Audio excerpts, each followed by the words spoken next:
Hello guys, welcome to our channel literature insight Tamil. இன்னைக்கு நம்ம பார்க்க போற summary stolen. Author name Jane Harrison. இவங்க 1960ல பிறந்திருக்காங்க. Living author, contemporary Australian playwright and novelist. New south வேல்ஸ்ல முர்வாரி பீப்புளை சார்ந்த அபார்ஜினல் ஆஸ்திரேலியன் ரைட்டர். அபார்ஜினல் அப்படின்னா நம்ம ட்ரைபல்ஸ் அப்படின்னு சொல்லுவோம்ல, பழங்குடியின மக்கள், ஆதிவாசிகள், பூர்வீக மக்கள் அப்படின்லாம் சொல்லுவோம். இப்போ நம்ம கண்ட்ரியில எப்படி அவங்கள ட்ரைபல்ஸ் அப்படின்னு கூப்பிடுறோமோ அந்த மாதிரி தான் ஆஸ்திரேலியால அவங்கள அபார்ஜினல்ஸ்னு சொல்லுவாங்க. ஜெயின் ஆரிசனுடைய writing mostly history, identity, struggles of indigenous ஆஸ்திரேலியன்ஸை பற்றினதான் இருக்கும். செப்டம்பர் 1993ல ஜேன் ஆரிசன் ஒரு பிளே எழுதுறாங்க. அந்த பிளேக்கு டைட்டில் த லாஸ்ட் சில்ட்ரன் அப்படின்னு வைக்கிறாங்க. திரும்பவும் அந்த டைட்டில் சரிதானா அப்படின்னு செக் பண்ணும் போது இல்லை, அவங்க லாஸ்ட் சில்ட்ரன் கிடையாது, தொலைஞ்சு போகல, அந்த குழந்தைகள் திருடப்பட்ட குழந்தைகள் அப்படின்னு சொல்லிட்டு அதோட டைட்டிலை ஸ்டோலன் அப்படின்னு மாத்தி வைக்கிறாங்க. ஸோ இந்த பிளேல 5 அபார்ஜினல் சில்ட்ரனுடைய பெயின்ஃபுல் எக்ஸ்பீரியன்ஸ் பத்தி தான் பார்க்க போறோம். இந்த பிளே 1998ல மெல்பர்ன்ல ப்ரீமியர் ஆயிருக்கு. ஆக்சுவலி 1788ல ஆஸ்திரேலியாவை ஒயிட் பீப்புள் காலனைஸ் பண்றாங்க. அப்படி காலனைஸ் பண்ணும்போது நிறைய பாலிசிஸை கொண்டு வராங்க. அதுல ஒண்ணுதான், ஆஸ்திரேலியன் பேரண்ட்ஸ்ல ஒருத்தர் ஒயிட்டாவும் இன்னொருத்தர் இண்டிஜினஸ் ஆஸ்திரேலியனாவும் இருந்தா அவங்களுக்கு பிறக்கக்கூடிய அந்த குழந்தைய இந்த வெல்ஃபேர்ல இருந்து பீப்புள் கொண்டுட்டு போயிடுவாங்க. என்னென்னமோ சொல்லி கொண்டுட்டு போவாங்க. உங்க குழந்தைய நாங்க நல்லா பார்த்துக்குவோம், நல்லா வளர்த்துக்குவோம், வசதியா இருப்பாங்க, அவங்களுக்கு தேவையானதை எல்லாம் செஞ்சு கொடுக்குறோம் அப்படின்னு சொல்லி கூட்டிட்டு போவாங்க. பட் நல்லா பாத்துக்கிறாங்களா அப்படின்னு கேட்டா கிடையாது. ஒரு சில குழந்தைங்கள வேற வழி இல்லாம பேரண்ட்ஸே அனுப்பி வைப்பாங்க, ஏன்னா அவங்களால பாத்துக்க முடியாது, அஃபோர்ட் பண்ண முடியாது அப்படிங்கறதால. பட் பல குழந்தைங்கள இவங்க தான் வலுக்கட்டாயமா இழுத்துட்டு போவாங்க. அப்படி கூட்டிட்டு போற குழந்தைங்களுக்கு அவங்களுடைய வெஸ்டர்ன் கல்ச்சரை சொல்லி கொடுத்து வளர்ப்பாங்க. ஏன்னா இண்டிஜினஸ் ஆஸ்திரேலியன் கல்ச்சரை அடுத்த ஜென்ரேஷனுக்கு போக விடாம ஸ்டாப் பண்ணுவாங்க. இப்படி பண்றதால வழி வழியா அந்த இண்டிஜினஸ் ஆஸ்திரேலியன் கல்ச்சர் அடுத்தடுத்த ஜென்ரேஷனுக்கு போகாம அது அப்படியே அழிஞ்சிடும் இல்லையா? இப்படி உருவாக்கப்பட்ட குழந்தைகளை தான் அபார்ஜினல்ஸ் அப்படின்னு சொல்றாங்க. அந்த ஜென்ரேஷன் பேரே ஸ்டோலன் ஜென்ரேஷன் அப்படின்னு சொல்றாங்க. அப்படி அபார்ஜினல்ஸ் ஆன 5 குழந்தைகளை பத்தி தான் இப்ப நம்ம பார்க்க போறோம். அவங்களுடைய பேரு Jimmy, Ruby, Annie, Shirley and Sandy. இந்த பிளே ரொம்ப ஃப்ராக்மெண்டா இருக்கும், ஒரு ஃப்ளோவா இருக்காது, பாஸ்ட் அண்ட் ப்ரெசன்ட்க்கு மூவ் ஆயிட்டே இருக்கும். ஸோ இந்த பிளேவை டீட்டெயில்டாக பார்க்கறதுக்கு முன்னாடி இந்த கேரக்டர்ஸை பற்றி, அவங்க எப்படி வந்தாங்க இந்த இன்ஸ்டிடியூஷனுக்கு, அவங்களுடைய பெயின்ஃபுல் எக்ஸ்பீரியன்ஸ் என்ன அப்படிங்கிறத கேரக்டர் வைஸ் பார்த்துக்கலாம். ஸோ தட் பிளே பார்க்கும்போது உங்களுக்கு ஈஸியாக புரியும். ஜிம்மி இவன் யங் பாயா இருக்கும் போதே இவனை ஃபோர்ஸ்ஃபுல்லாக தான் இந்த இன்ஸ்டியூட்க்கு கூட்டிட்டு வராங்க. இவங்க அம்மா இவன் கிட்ட எப்போவுமே ஒரு பிளாக் கலர் காரை எப்பயாவது நீ பார்த்தேன்னா ஓடி போய் ஒளிஞ்சுக்கோ, அந்த கவர்மெண்ட் வெல்ஃபேர் டீம் கிட்ட மாட்டிக்காத அப்படின்னு சொல்லுவாங்க. பட் அன்ஃபார்ச்சுனேட்லி அந்த பீப்புள் இவனை பார்த்துடுறாங்க, அவங்க அம்மா கிட்ட இருந்து பிரிச்சு கூட்டிட்டு போயிடுறாங்க. அவங்க அம்மா எவ்வளவோ கெஞ்சி பார்ப்பாங்க, பட் அந்த பீப்புள் ரொம்ப ஃபோர்ஸ்ஃபுல்லா இவனை கூட்டிட்டு போயிடுறாங்க.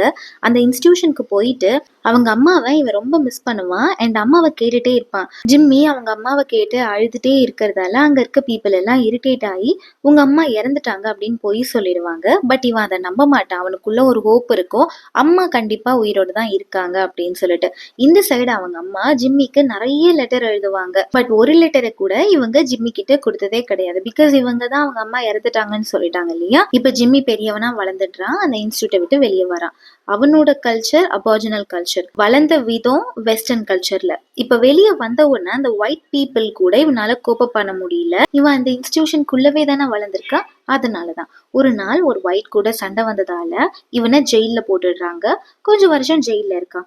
இப்போ ஜெயில இருந்து வெளியே வர டைம் வந்தாச்சு, எப்படியாவது அம்மாவை போய் பார்த்துடலாம் அப்படின்னு ஆசையா வரான்.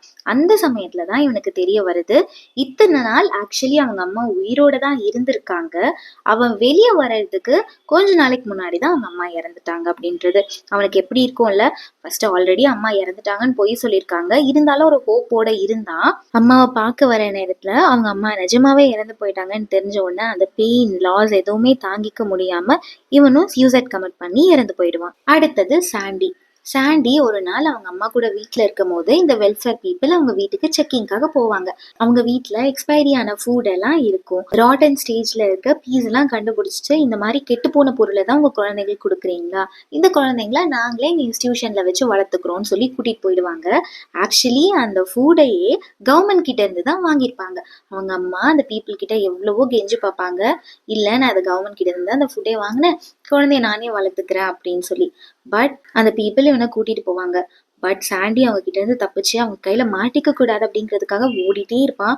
அவனுடைய லைஃப் ஃபுல்லாவே ஓடிட்டே இருக்க மாதிரி தான் இருக்கும், எப்படியாவது அவங்க கிட்ட இருந்து தப்பிச்சிடணும் அப்படின்னு சொல்லி. ஏதாவது ஒரு ஸ்டேஜ்ல அம்மாவை திரும்பவும் போய் மீட் பண்ணிடலாம் அப்படின்னு வெயிட் பண்ணிட்டே இருப்பான். எண்ட் ஆஃப் த பிளே வரையுமே அவனுடைய அம்மாக்காகவும் அம்மாவுடைய லவ்க்காகவும் லைஃப் லாங் அவன் காத்துட்டே இருக்க மாதிரி தான் இருக்கும். ரூபி இவளையும் சின்ன வயசுலயே அவ பேரண்ட்ஸ் கிட்ட இருந்து பிரிச்சு கூட்டிட்டு வந்துடுறாங்க. இவளை டொமஸ்டிக் ஒர்க் செய்யறதுக்காக அந்த இன்ஸ்டிடியூஷன்ல இருந்து மற்றவங்க வீட்டுக்கு கூட்டிட்டு போறாங்க. அப்படி போகும்போதெல்லாம் இவளை பிசிக்கலி அபியூஸ் பண்றாங்க. அது அவளுக்கு ஒரு ட்ராமா மாதிரி ஆயிடுது. ஒரு நாள் இவளை ஹராஸ் பண்ணதால இவளுக்கு உடம்பு ரொம்ப முடியாம போயிடுது. ஹாஸ்பிட்டல்ல அட்மிட் பண்ணிடுறாங்க. அந்த நேரத்துல ஹாஸ்பிட்டலுக்கு அப்பாவும் இவளுடைய சிஸ்டரும் வந்து வா நம்ம வீட்டுக்கு போயிடலாம் அப்படின்னு கூப்பிடுறாங்க. பட் இவ ரொம்ப ட்ராமடைஸ் ஆகி இருக்கிறதால இல்ல நான் வரல, நான் இங்கே இருந்துக்கிறேன் அப்படின்னு சொல்றா. இவளுடைய ஐடென்டிட்டியே லாஸ் பண்ணிட்டா. இந்த அளவுக்கு எமோஷனலா டேமேஜ் ஆகியிருக்கா அப்படின்றத காட்டுது. இவ கையில ஒரு டெடி பேரை வச்சுட்டு அந்த பேர் வந்து இவளோட குழந்தை மாதிரி அந்த டெடி பேரை இவ கம்ஃபர்ட் பண்றதாகட்டும், தொட்டில்ல போட்டு ஆட்டுறதாகட்டும், எந்த அளவு அந்த மதர்லி அஃபெக்ஷனுக்கு இவ ஏங்குறா அப்படிங்கிறத காட்டுது. அடுத்தது ஷர்லி. இவங்க குழந்தையா இருந்தப்பவே இவங்க பேரண்ட்ஸ் கிட்ட இருந்து ஷர்லியை கூட்டிட்டு வந்திருப்பாங்க இந்த வெல்ஃபேர் பீப்புள். இவங்க வளர்ந்து கல்யாணம் ஆயிட்டு இவங்களுக்கு 2 குழந்தை பிறக்கும். அந்த வெல்ஃபேர் பீப்புள் அந்த 2 குழந்தைகளையுமே இவங்க கிட்ட இருந்து பிரிச்சு கூட்டிட்டு போயிடுவாங்க. இவங்க லைஃப் ஒரு ஜெனரேஷனல் சஃபரிங் அண்ட் ஹெல்ப்லெஸ்னஸ் காட்டுது. ஸோ இவங்களுக்கு என்ன நடந்ததோ அதே தான் இவங்களுடைய பிள்ளைங்களுக்குமே நடக்குது. அவங்களுடைய சில்ட்ரனை அவங்களால ப்ரொடெக்ட் பண்ண முடியலையே அப்படின்னு ரொம்ப சேட் அண்ட் கில்ட்டாவே இருப்பாங்களாம். எப்பவுமே knitting பண்ணிட்டே இருப்பாங்களாம், ட்ரெஸ் தச்சுட்டே இருப்பாங்களாம். யாருக்காகனா அவங்களுடைய கிராண்ட் சில்ட்ரனுக்காக. ஸோ அந்த ரியல் லைஃப்ல இருந்து அந்த பெயின்ல இருந்து ஒரு எஸ்கேபிசமா இதை பண்ணிட்டே இருப்பாங்களாம். இவங்களோட லைஃப் ஒரு ஜெனரேஷனல் சஃபரிங்க காட்டுது. அடுத்ததா ஆனி சின்ன குழந்தையா இருந்தப்பவே அவளை ஒரு ஒயிட் ஃபேமிலி அடாப்ட் பண்ணிட்டு போயிடுறாங்க. இவளுடைய ஒரிஜினல் ஐடென்டிட்டி என்னன்னு தெரியாமையே ஒரு ஒயிட் கேர்ள் மாதிரியே இவளை வளர்க்குறாங்க. இவ அபார்ஜினல் அப்படின்றது இவளுக்கு தெரியாமையே நல்லா பாத்துக்கிறாங்க, அவளுக்கு படிப்பு கொடுக்குறாங்க, தேவையான எல்லா விஷயமும் பண்றாங்க. பட் ஒரு நாள் ஆனியுடைய பயாலஜிக்கல் மதருக்கு ரொம்ப உடம்பு முடியாம போயிடுது. அவங்க ஆனிய ஒரு தடவை பார்க்கணும் அப்படின்னு ஆசைப்படுறாங்க. இந்த விஷயம் ஆனியுடைய ஒயிட் பேரண்ட்ஸ்க்கு தெரிய வருது. இவங்களும் ஆனி கிட்ட போயிட்டு நீ ஒரு அடாப்டட் சைல்ட், உன்னுடைய பயாலஜிக்கல் மதருக்கு உடம்பு முடியலையா, ஒரு தடவை போய் பார்த்துட்டு வந்துரு அப்படின்னு சொல்லி கூட்டிட்டு போறாங்க. இவளுக்கு ஷாக் ஆயிடுது, அதை அக்செப்ட் பண்ணிக்கவே முடியல. இத்தனை நாள் தன்னுடைய சொந்த ஃபேமிலி தானும் ஒரு ஒயிட் அப்படின்ற மாதிரி வளர்ந்துருப்பா. இப்ப தான் ஒரு அபார்ஜினல் அப்படின்னு தெரிஞ்ச உடனே அவளுக்கு அதை அக்செப்ட் பண்ணிக்கவே முடியல. அவளுடைய கல்ச்சரும் லாஸ் ஆகுது. அவளுக்கு ஒரு ஐடென்டிட்டி கிரைசிஸ் வருது. இவளால இப்ப 2 பேரண்ட்ஸையுமே அக்செப்ட் பண்ணிக்க முடியாது. ரொம்ப கன்ஃபியூஸ்ட் அண்ட் டிஸ்கனெக்டடா இருப்பா. இவளுடைய லைஃப் நமக்கு கல்ச்சரல் லாஸை ரெப்ரசென்ட் பண்ணுது. Now let's get into the play. But அதுக்கு முன்னாடி இன்னும் நம்ம சேனலை சப்ஸ்கிரைப் பண்ணாதவங்க சப்ஸ்கிரைப் பண்ணிக்கோங்க. பக்கத்துல இருக்க பெல் பட்டனையும் கிளிக் பண்ணிக்கோங்க. இப்போ ஸ்டேஜ்ல லைட்ஸ் ஆன் ஆகுது. அந்த இன்ஸ்டிடியூஷனை காட்டுறாங்க. அங்க 5 அயன் பெட்ஸ் இருக்கு, சூட் கேஸ், பில்லோஸ் இதெல்லாம் இருக்கு. இப்ப அந்த 5 அபார்ஜினேட் சில்ட்ரனையும் இன்ட்ரடியூஸ் பண்றாங்க. ஜிம்மி இவர் ஜெயில இருக்க மாதிரி காட்டுறாங்க. ஆனிய ஒரு ஒயிட் ஃபேமிலி அடாப்ட் பண்ணிட்டு போயிட்டாங்க. சாண்டி அவர் கையில ஒரு சூட் கேஸ் வச்சுட்டு அவரோட வீடு எங்க அப்படின்னு தேடி அலைஞ்சிட்டு இருக்காரு. ரூபி அபேண்டன்டா ரொம்ப சேடா இருக்காங்க. ஷர்லி தான் ஒரு கிராண்ட்மா ஆக போறேன், எனக்கு ஒரு கிராண்ட் சைல்ட் பிறக்க போகுது அப்படின்னு ரொம்ப எக்ஸைட்டடா வெயிட் பண்ணிட்டு இருக்காங்க. இப்ப பேக்ரவுண்ட்ல ஒரு உமன் லேபர் பெயின்ல கத்துற சத்தம் கேக்குது. அங்க ஒரு குழந்தை பிறக்குது.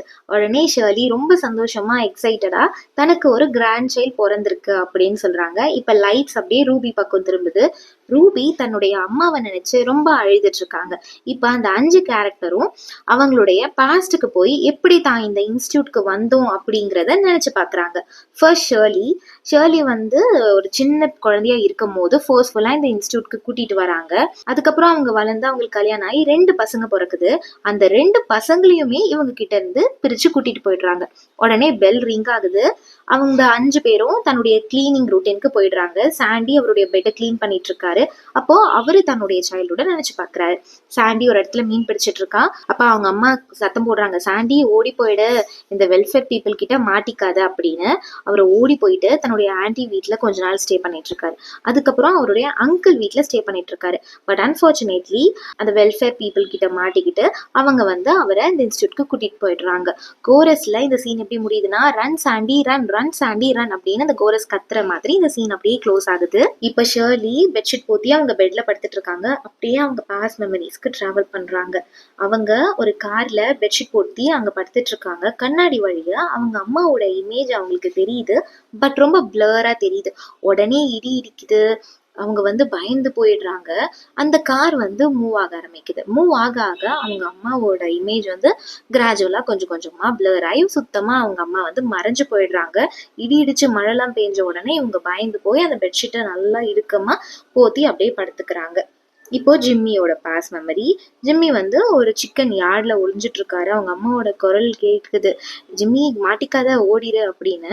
பட் இவன் வந்து அந்த வெல்ஃபேர் பீப்புள் கிட்ட மாட்டிக்கிறான். அந்த இன்ஸ்டியூட்க்கு வந்து அவங்க அம்மாவை ரொம்ப மிஸ் பண்றான், அம்மா வேணும் அப்படின்னு அழறான். இந்த இன்ஸ்டியூட்ல இருக்க பீப்புள்லாம் இவன் அழுதுட்டே இருக்கிறதால ரொம்ப இரிட்டேட் ஆகி உன் அம்மா வந்து இறந்து போயிட்டாங்க அப்படின்னு பொய் சொல்லிடுறாங்க. இவனால அதை நம்பவும் முடியல, நம்பாம இருக்கவும் முடியல. பட் இந்த சைடு அவங்க அம்மா இவனுக்காக நிறைய லெட்டர்ஸ் எழுதுறாங்க.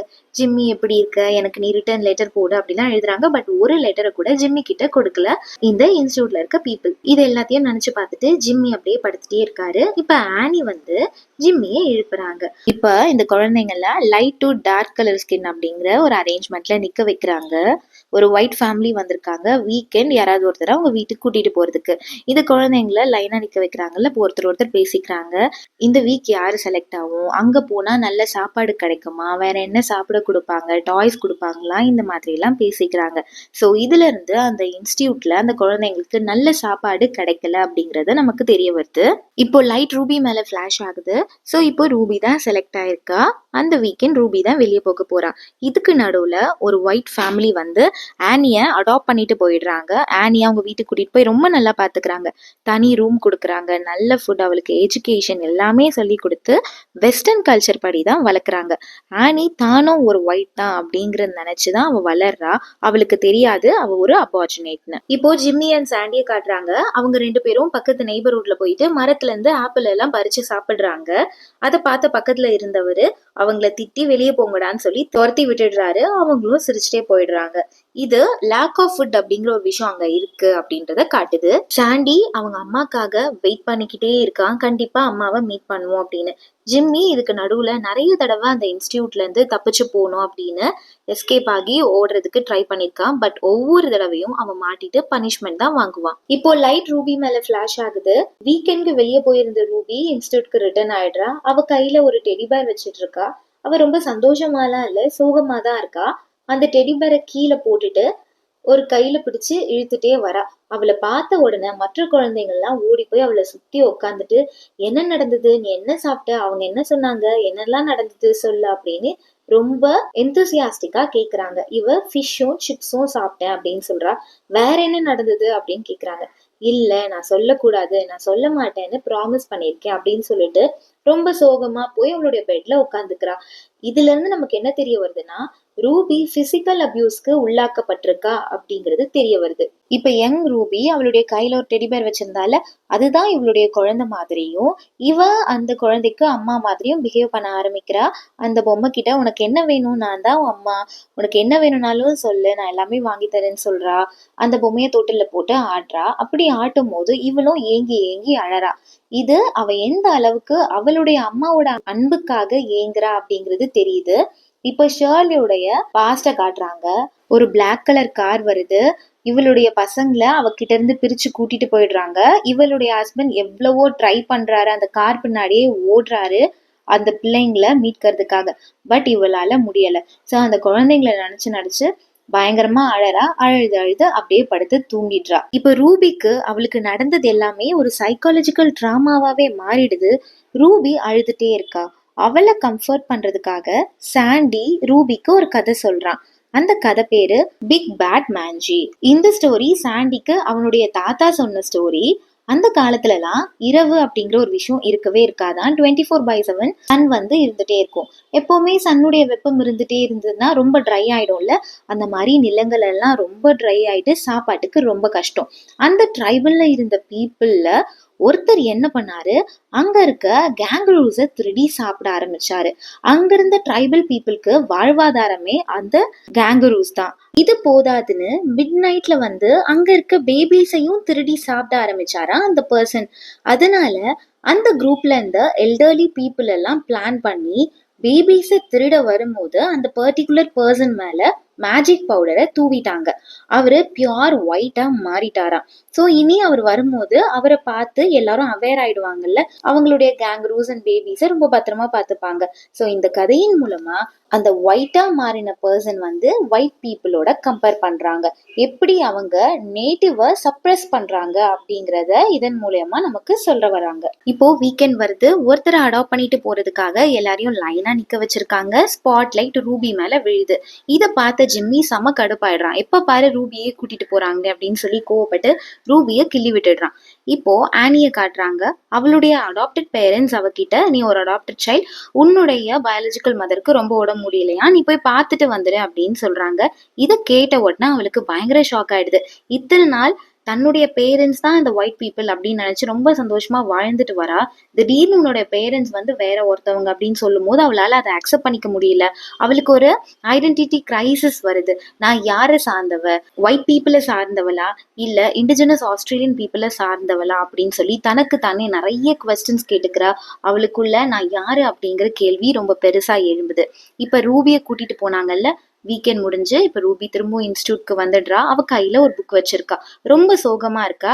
ஆஸ் யூஷுவல் அந்த குழந்தைங்க எல்லாம் சுத்தி உட்காந்து என்ன கொடுத்தாங்க, என்ன பண்ண அப்படின்னு கொஸ்டின் எல்லாம் கேக்குறாங்க. அதுக்கு அவ கையில இருக்க புக்கு காமிச்சு இந்த புக் தான் கொடுத்தாங்க அப்படின்னு சொல்றாங்க. அப்புறம் வேற என்ன ஆச்சு, உன்னை என்ன பண்ணாங்க அப்படின்னு கேக்குறாங்க. அதுக்கு அவ இல்ல சொல்லக்கூடாது, நான் அதை சொல்ல மாட்டேன் அப்படின்னு சொல்லிட்டு அவ வயிற்றுல கை வச்சுட்டு பொறுமையா ரொம்ப ஸ்லோவா சோகமா நடந்து போயிடுறா. இது திரும்பவும் அவ பிசிக்கல் அபியூஸ்க்கு உள்ளாக்கப்பட்டிருக்கா அப்படிங்கிறத காட்டுது. இப்போ ஜிம்மியை காட்டுறாங்க. ஜிம்மி அவங்க அம்மாவை ரொம்ப மிஸ் பண்ணி அம்மா வேணும்னு அழுதுட்டே இருக்கான். அம்மா இறந்துட்டதா ஆல்ரெடி அவனுக்கு சொல்லிடுறாங்க இல்லையா. பட் ஆக்சுவலா அவங்க அம்மா அவனுக்காக நிறைய லெட்டர்ஸ் எழுதுறாங்க.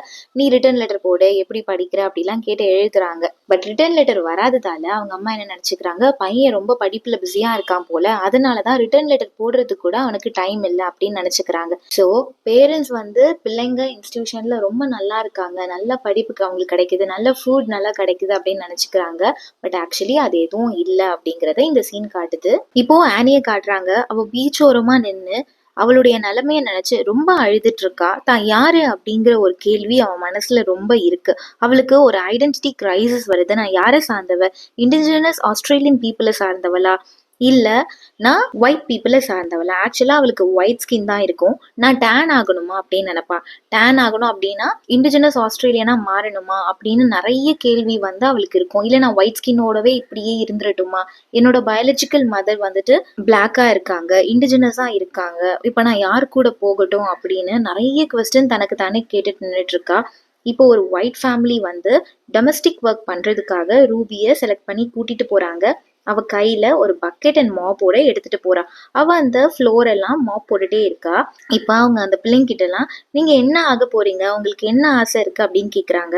அதுக்கு அந்த பிள்ளைங்க, நான் டாக்டர் ஆகணும், சில பேர் டீச்சர் ஆகணும், நர்ஸ் ஆகணும் அப்படின்னு சொல்லிட்டே இருப்பாங்க. திடீர்னு பேக்ரவுண்ட்ல அத்தாரிட்டேட்டிவா ஒரு வாய்ஸ் வந்து, இல்ல இது நடக்காது, நீங்க அதெல்லாம் சொல்லக்கூடாது அப்படின்னு சொல்லுது அந்த வாய்ஸ். உடனே அந்த குழந்தைங்க எல்லாம் பயந்து போய், I want to become cleaner or want to wash trains அப்படின்னு சொல்றாங்க. உடனே அந்த பேக்ரவுண்ட்ல வாய்ஸ், கரெக்ட், இதுதான் நீங்க ஆகணும் அப்படின்னு அந்த வாய்ஸ் சொல்லுது. ஸோ அந்த குழந்தைகளுடைய கனவுகளை எப்படி பறிக்கிறாங்க, கனவு காண்றதுக்கு கூட அந்த குழந்தைங்களுக்கு உரிமை இல்லாத ஒரு சூழ்நிலைய இந்த சீன் நமக்கு காட்டுது. இப்போ சாண்டியை காட்டுறாங்க. சாண்டி வேலை செஞ்சுட்டு இருக்கான். அவன், எனக்கு பீஸ் பிடிக்காது, இந்த பீஸ்னாலதான் நான் என்னுடைய அம்மாவை பிரிஞ்சு வந்தேன் அப்படின்னு சொல்றான். ஆக்சுவலா என்ன நடந்திருக்கோம்னா, கவர்மெண்ட் கிட்ட இருந்து பீஸ் எல்லாம் வாங்கிட்டு வந்து அவங்க அம்மா அவங்க வீட்டுல வச்சிருப்பாங்க. அந்த நேரம் பார்த்து இந்த இன்ஸ்டியூட்ல இருந்து பீப்புள் அவங்க வீட்டுல செக் பண்றதுக்கு வருவாங்க. அப்போ அந்த கெட்டு போன பீஸை பார்த்துடுவாங்க. ஆக்சுவலி கவர்மெண்ட் கிட்ட இருந்து வாங்கிட்டு வந்த பீஸ் எல்லாம் வந்து கெட்டு போயிருக்கும். அதை பார்த்துட்டு நீங்க ஃபினான்ஷியலி ஸ்டேபிளா இல்ல, ஒரு நல்ல ஃபுட்டு கூட குழந்தைங்களுக்கு உங்களால கொடுக்க முடியல, கெட்டு போன பீஸ் எல்லாம் நீங்க குடுக்குறீங்க, ஸோ இந்த குழந்தைய நாங்க கூட்டிட்டு போயிடுறோம் அப்படின்னு சொல்லி தான் சாண்டியை கூட்டிட்டு வந்திருப்பாங்க. ஸோ இந்த பீஸ்னால தான் சாண்டி தன்னுடைய அம்மாவை பிரிஞ்சு இங்க வந்து கஷ்டப்பட்டுட்டு இருக்கா. ஸோ அதனால எனக்கு இந்த பீஸ் பிடிக்காது அப்படின்னு சொல்றான். இதுல இருந்து நம்ம என்ன தெரிஞ்சுக்கிறோம்னா, இந்த வெல்ஃபேர்ல இருக்க பீப்புள் ஏதாவது ஒரு ரீசன் சொல்லி பேரண்ட்ஸ் கிட்ட இருந்து குழந்தைங்களை பிரிச்சு கூட்டிட்டு வந்துடுறாங்க அப்படின்றது நமக்கு தெரிய வருது. இப்போ அகைன் வீக்கெண்ட்க்கு ஒரு குழந்தைய வீட்டுக்கு கூட்டிட்டு போறதுக்காக எல்லாரையும் லைனா நிக்க வைக்கிறாங்க. பட் இந்த வாட்டி ஜிம்மி செலக்ட் ஆகுறா. அவனுக்கு ரொம்ப சந்தோஷமா இருக்கு. ஜிம்மியா அவங்க வீட்டுக்கு கூட்டிட்டு போயிடுறாங்க. இப்போ ஷர்லியை காட்டுறாங்க. ஷர்லி 27 வருஷமா தன்னுடைய குழந்தை எங்க இருக்கு, எப்படி இருக்குன்னு கண்டுபிடிக்கிறதுக்காக நிறைய கவர்மெண்ட் அஃபீஷியல்ஸை போயிட்டு கம்ப்ளைண்ட் கொடுக்குறா. என் குழந்தைய என்கிட்ட கொடுத்துருங்க அப்படின்னு நிறைய கம்ப்ளைண்ட் ரைஸ் பண்றா. பட் எந்த ரெஸ்பான்ஸும் அவளுக்கு கிடைக்கல. நிறைய பேரண்ட்ஸ் இந்த மாதிரி தன்னுடைய குழந்தைகளை தொலைச்சிட்டு அதை திரும்ப வாங்குறதுக்காக எவ்வளோ கஷ்டப்படுறாங்க அப்படிங்கறத சிம்பிளைஸ் பண்ணுது இந்த சீன். இப்போ வீக்கெண்ட்க்கு வெளியே போன ஜிம்மி இப்ப திரும்பவும் இன்ஸ்டியூட்க்கு ரிட்டர்ன் ஆகுறான். ரொம்ப ஜாலியா போயிருப்பான். பட் ரிட்டர்ன் வரும்போது அவனை நினைச்சு அவனுக்கே ஷேம்ஃபுல்லா ஃபீல் ஆகுது. இதுதான் ரியாலிட்டியா, இது பேர் தான் அடாப்ஷனா, இப்படிதான் கஷ்டப்படுத்துவாங்களா அப்படின்னு நினைச்சு அவன் ரொம்ப கஷ்டப்படுறான். இப்ப ரூபியை அடாப்ட் பண்ணிட்டு போனவங்க ரூபியை பயங்கர வேலை வாங்குறாங்க. அவ ரொம்ப சேடா இருக்கா. வேலை வாங்குறது மட்டும் இல்ல, பிசிக்கல் அபியூஸ்க்கும் உள்ளாக்கப்படுறா. அதனால அவ அன்கான்சியஸ் ஸ்டேட்க்கு போயிடுறா. லிட்ரலி ஒரு மேட் மாதிரி பிஹேவ் பண்ண ஆரம்பிச்சிடுறா. அவளை ஹாஸ்பிட்டல்ல கூட்டிட்டு போய் அட்மிட் பண்றாங்க. அவளை பாக்குறதுக்காக அவளுடைய அப்பாவும் சிஸ்டரும் வராங்க. அவங்க யாருங்கிறதே அவளுக்கு அடையாளம் தெரியாம போயிடுது. பட் அவளுக்கு மனசுக்குள்ள இருக்கிறதெல்லாம் தான் ஒரு மெய்ட் அப்படின்னு மட்டும் இருக்கு. அவளுக்கு நிறைய வேலை இருக்கு, அதை மட்டும்தான் ரிப்பீட்டடா சொல்லிட்டு இருக்கா. அவ எந்த அளவுக்கு பாதிக்கப்பட்டிருக்கா அப்படின்றது இந்த சீன் மூலமா நமக்கு தெரியுது. இவளுடைய அப்பா வா நம்ம வீட்டுக்கு போலாம் அப்படின்னு கூப்பிடுவாரு. பட் இவ அதை ரெஃப்யூஸ் பண்ணிடுவா. இல்ல, எனக்கு எந்த வீடுமே வேணாம், நான் எந்த வீட்டுக்கும் வர விருப்பப்படல, ஆல்ரெடி நான் நிறைய வீட்டுக்கு போயிட்டேன், ஐ ஹவ் காட் இனஃப் அப்படின்ற மாதிரி சொல்லிடுவா. இப்போ சாண்டியை காட்டுறாங்க. சாண்டி தான் ஒரு டிராவலர் ஆச்சே. எப்பவுமே ஒரு சூட்கேஸை கையில வச்சுட்டு டிராவல் பண்ணிட்டே இருப்பாரு. அப்படிதான் ஒரு பஸ் ஸ்டாப்ல நின்றுட்டு இருக்காரு. அந்த சமயம் ஒரு லேடிய பாக்குறாரு. அந்த லேடி தன்னுடைய கையில நிறைய கிறிஸ்மஸ் கிஃப்ட்ஸ் வச்சுட்டு இருக்காங்க. அதை பார்த்த உடனே சாண்டி சொல்றாரு, நான்லாம் எப்போ கிறிஸ்மஸ் செலிப்ரேட் பண்ணேன்னு எனக்கே ஞாபகம் இல்ல, தெரியல அப்படின்ற மாதிரி சொல்வாரு. உடனே அந்த லேடி தன்னுடைய கையில இருந்து $20 நோட்டை அவ கையில கொடுத்துட்டு, நீங்களும் ஹாப்பியா சந்தோஷமா செலிப்ரேட் பண்ணுங்க அப்படின்னு சொல்லிட்டு போயிடுவா. இதை பார்த்த உடனே சாண்டிக்கு ரொம்ப சந்தோஷமாயிடும். நானும் என்னுடைய ஃபேமிலியை போய் மீட் பண்ணி அவங்க கூட சந்தோஷமா செலிப்ரேட் பண்ண போறேன் அப்படின்னு சொல்வாரு. இப்போ பிளாஷ் லைட் ஜிம்மி மேல திரும்புது. ஜிம்மி பிரிசன்ல இருக்காரு. என்ன நடந்திருக்கோம்னா, இன்ஸ்டியூட்ல இருந்து வெளியே வந்த உடனே சொசைட்டி கூட, அதாவது இந்த ஒயிட் பீப்புள் கூட அவரால் கோஆபரேட்டிவா இருக்க முடியாது. அதனால ஒரு ஒயிட் கூட சண்டை வந்து இவரை பிரிசன்ல போட்டுருவாங்க. அங்க கொஞ்ச நாள் இருப்பாரு. அதுக்கப்புறம் பிரிசன்ல இருந்து வெளியே வந்து ட்ரிங்க் பண்றதுக்காக வெளியே போவாரு. அந்த இடத்துல ஒருத்தர் இவரை ரெகக்னைஸ் பண்ணி, நீ நான்சியோட பையன் தானே அப்படின்னு கேட்பாரு. அப்பதான் அவருக்கு தெரிய வரும், அவங்களுடைய அம்மா நிஜமாவே இப்ப ரீசன்ட் டேஸ்ல தான் இறந்து போயிருக்காங்க அப்படின்னு. ஆக்சுவலா இவருக்கு தான் அம்மா இறந்துட்டாங்கன்னு இன்ஸ்டியூட்ல சொல்லப்பட்டாலும் இவருக்குள்ள ஒரு ஹோப் இருக்கும், தான் கண்டிப்பா போய் அம்மாவை மீட் பண்ணுவோம், அம்மாவுக்கு எதுவும் நடந்திருக்காது அப்படின்னு. பட் இத்தனை நாள் அம்மா உயிரோட தான் இருந்திருக்காங்க, நான் அம்மாவை பார்க்கலையே அப்படின்னு அவர் ரொம்ப ஃபீல் பண்ணுவாரு. இந்த 26 இயர்ஸா தான் அம்மாவை மிஸ் பண்ணியிருக்காரு, அம்மாக்கு எந்த கிறிஸ்மஸ் கிஃப்டும் கொடுக்கலையே அப்படின்னு ரொம்ப கஷ்டப்படுவாரு. அதுக்கப்புறம் ஆலுசினேட் பண்ண ஆரம்பிச்சிருவாரு. மென்டலி எஃபெக்ட் ஆகி ஃபைனலா அவர் சூசைட் பண்ணி இறந்து போயிடுவாரு. அவருடைய சூசைட் நோட்ல அபார்ஜினேட் பேரண்ட்ஸ் எல்லாம் அவங்களுடைய குழந்தைங்களை பத்திரமா பாத்துக்கோங்க, உங்களுக்காக நீங்க தான் போராடணும் அப்படிங்கிற ஒரு நோட் மட்டும் இருக்கும். ஸோ இந்த வெல்ஃபேர் பீப்புள் என்னதான் அம்மா பையனாகவே இருந்தாலும் அவங்கள ஸ்ட்ரேஞ்சர்ஸா ஆக்கி ஒருத்தர் மீட் பண்ணிக்க முடியாத சூழ்நிலையை உருவாக்கி கடைசியா அவங்கள இறப்புக்கே தள்ளிடுறாங்க அப்படிங்கிறது இது மூலமா நமக்கு தெரியுது. இப்போ ஒரு சாஃப்ட் பேக்ரவுண்ட் வாய்ஸ் வந்து ஜிம்மி ஆஃப்டர் டெத் தன்னுடைய அம்மாவை மீட் பண்ண போயிருக்கான் அப்படின்னு சொல்லுது. இப்போ ஆனியை காட்டுறாங்க. ஆனிக்கு ஒரு ஐடென்டிட்டி கிரைசிஸ் வருது. அவங்களே யாரு அப்படின்னு கேள்வி கேட்டுக்கிறாங்க. அபார்ஜினல் ஃபேமிலி, அதாவது அவங்களுடைய பயாலஜிக்கல் பேரண்ட்ஸ் ஆனியை தான் கூட வந்து வாழறதுக்கு கூப்பிடுறாங்க. ஒயிட் பேரண்ட்ஸும் ஆனி தான் கூட சேர்ந்து வாழணும் அப்படின்னு விருப்பப்படுறாங்க. இப்போ ஒரு மாக்கரி சீன் வரும். எல்லாரும் ஒன்னா சேர்ந்து வாழலாம் அப்படின்னு சொல்லி இந்த ஒயிட் பேரண்ட்ஸ் அபார்ஜினல் ஃபேமிலி கூட சேர்ந்து வாழ்ந்துடுறாங்க. பட் ரெண்டு பேரையுமே ஆனியால அக்செப்ட் பண்ணிக்க முடியல. இப்போ ஃபிளாஷ் லைட் ஷர்லி மேல படுது. அவங்க தன்னுடைய கிராண்ட் டாட்டரை ஃபர்ஸ்ட் டைம் பார்க்குறாங்க. பார்த்த உடனே அவங்களுக்கு ரொம்ப சந்தோஷமாயிடுது. அவங்க சொல்றாங்க, என்னுடைய கிராண்ட் டாட்டரை யாராலையும் என்கிட்ட இருந்து பிரிக்க முடியாது. ஏன்னா இவளை பார்த்துக்கிறதுக்காக அம்மாவும் இருக்காங்க, கிராண்ட் மதரும் இருக்காங்க அப்படின்னு ரொம்ப ஹாப்பியா ஆடியன்ஸ் கிட்ட சொல்றாங்க. ஃபர்ஸ்ட் டைம் ஷர்லியுடைய பொண்ணு கேட் அவங்கள அம்மா அப்படின்னு சொல்றாங்க. ஸோ ரொம்ப ஹாப்பியா இந்த சீன் முடியுது. இப்போ ஃபைனல் சீன், எல்லா வாய்ஸும் ஒன்னா வருது. சாண்டி இப்படியே டிராவல் பண்ணி எல்லா இடத்துக்கும் போயிட்டே இருப்பாரு, அவருடைய வீட்டை தேடி, ஃபேமிலியை தேடி. பட் அவருடைய வீட்டுக்கு மட்டும் அவரால் போகவே முடியாது. ஷர்லி அவங்களுடைய கிராண்ட் டாட்டரை கையில வச்சுட்டு, யாராலையும் இவளை என்கிட்ட இருந்து எடுத்துட்டு போக முடியாதுன்னு ரொம்ப ஹாப்பியா சொல்றாங்க.